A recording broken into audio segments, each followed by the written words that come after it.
All right, hello and welcome. Today we are going to unlock the secrets of the human mind.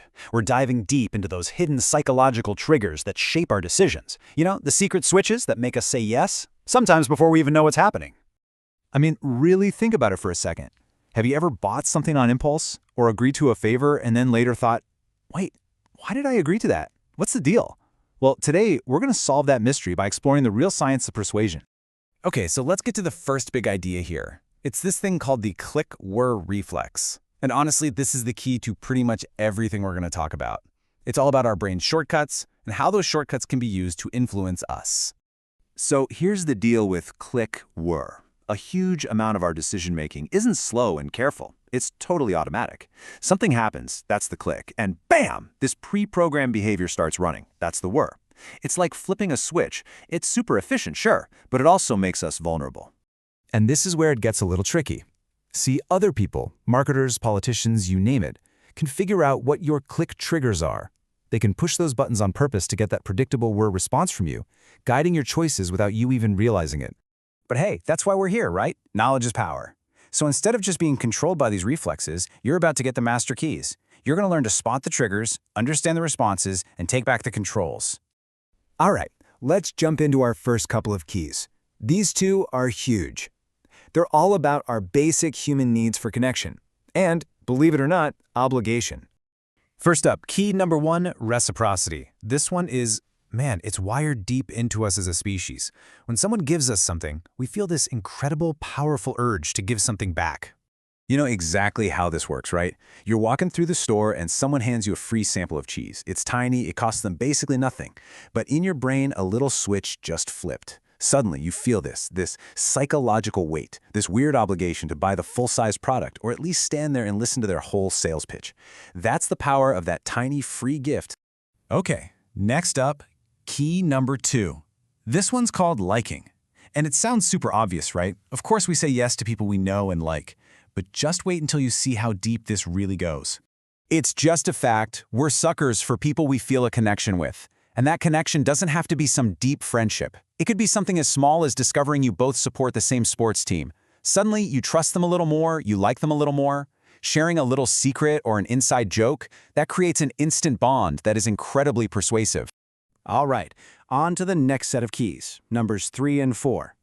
And these are all about two powerful forces, our deep-seated fear of missing out and our instinct to follow the herd. Let's talk about key number 3, scarcity. It's a simple rule of the universe, isn't it? When something is rare or we think it's running out, we want it more, a lot more. Oh yeah, you've seen this a million times, that limited time offer or the only 3 left in stock warning. Your brain just goes into panic mode. It short-circuits rational thought and screams, I have to get it now or I'll lose it forever. And the psychology behind it is actually pretty straightforward. We automatically assume that things that are difficult to get are better than things that are easy to get. So that sold out sign doesn't just make you annoyed, it makes you think, wow, that must have been amazing. Next time I'm getting it. Its value just shot through the roof in your mind. Okay, now let's flip to almost the opposite of scarcity.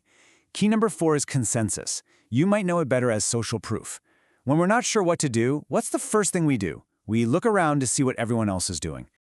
So if the last key was about only 3 left, this one is all about over 2 million served. Look at that number. Our brain sees that and immediately takes a shortcut. It thinks, whoa, okay, if that many people chose this, it can't be wrong, it must be good. You know, at our core, we trust the wisdom of the crowd. It just feels safer to follow the herd.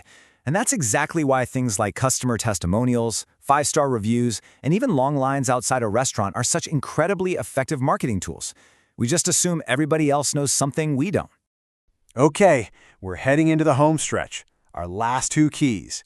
And these are about our deep-seated relationship with power and, well, the master pattern that controls all the others. So, key number 5, authority.